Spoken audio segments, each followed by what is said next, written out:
have in it and in your savings. You want to all these breaches and all this other stuff from these mysterious in the dark web and in dark corners and dark rooms and dark houses legend, and you don't know who it is, but ain't nobody watching the other stuff that is literally destroying not just the United States, it's literally destroying the entire fabric of reality. I think it's set up to destroy. I think it is. Basically, it has to be, because no one could be that naive that they can't see what's going on.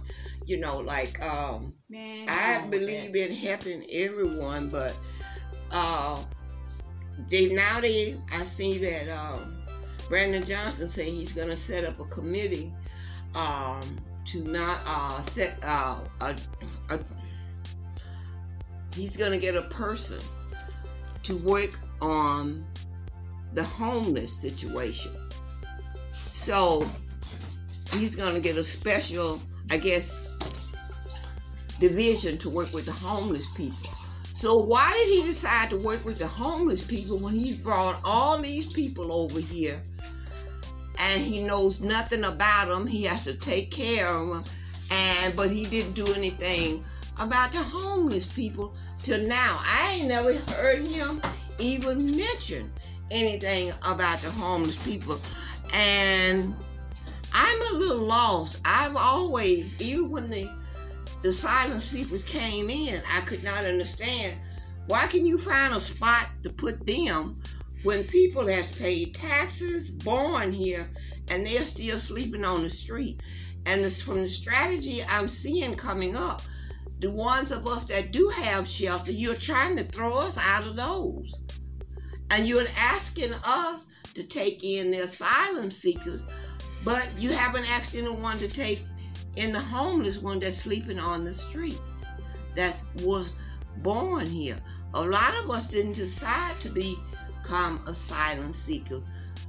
Our forefathers was brought here in chains. We didn't want to be here.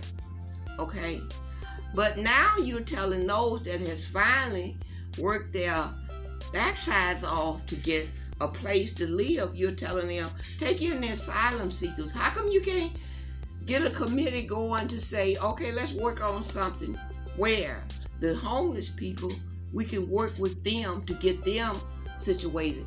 Before I go over here, I would start at looking after my daughter, which is a part of me, before I would go out there and get someone else and say, okay, come on, let me look after you. And she's on the streets. None of this is not logical to me. I try not to discuss these things because of the fact it burns at the core of my stomach. I know I don't have a whole lot of days being a senior citizen, shopping days to Christmas, but I do still have emotions. And it really, really, I haven't seen anyone doing anything. Thank you, April. Okay.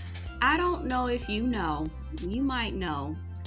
Like I said, I've got nothing against, I don't. And it sounds like a broken against the migrants, refugees, asylum seekers, whatever you want to call them, okay?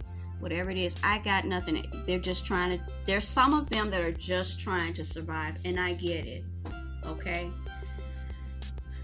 But they told lies that these people don't have all of these things, although they're admitting that they're giving them all these things. Do you know there is a young man who is probably trending now? I don't know who he is. I don't know what country he come from. Maybe Venezuela. I don't know. He is on social media speaking Spanish, screaming about how he has joined forces with other asylum seekers from other countries. Mm-hmm. And he basically said in Spanish, if they translated correctly, people from Africa, Haiti, whatever. And they are schooling him and the rest of them on how to break into people's homes. Exactly. How to do it. And they're not just breaking into one home. He's saying that they are all picking certain locations and breaking into multiple homes per each person. Screaming. He's all up and through the social media, people are saying. And I looked at a clip on somebody else's YouTube channel and they had it translated. And I'm just sitting there. But you're not watching them. I was looking the other day at one, and he was of a Hispanic nationality, and he was saying he had a small child sitting real close to him, and he was teaching him how to scam the American people. I thought they came here. Is the Indians, you said, did they come in, the aliens, did they come in peace? So, did they come here in peace, or did they come, Mars attacks. to attack the people that already live here? Yeah. Because my thing from day one, and I do have to go, is if your country is so bad, but you will come over here and tell me how wonderful it is. I have talked to people on the job, and they have told me how wonderful their country is. So if it's so wonderful, why are you breaking the law coming over here? I feel like if the government got so much money to take care of these people, why can't the money be given to their country and let them build their country up? All of us can't live in one place. That's like taking the whole block and moving them into my house. All of us can't live in here. Everyone, you're going to have to spread out some. So if they all, millions come over to this country for better opportunities, as they say, so what's going to happen to your country? It's just going to be without people, or be like just a handful of people? I don't get this. Why can't their country be helped, since we believe in our government helping other people other than their own? Why can't you just take the money that you keep begging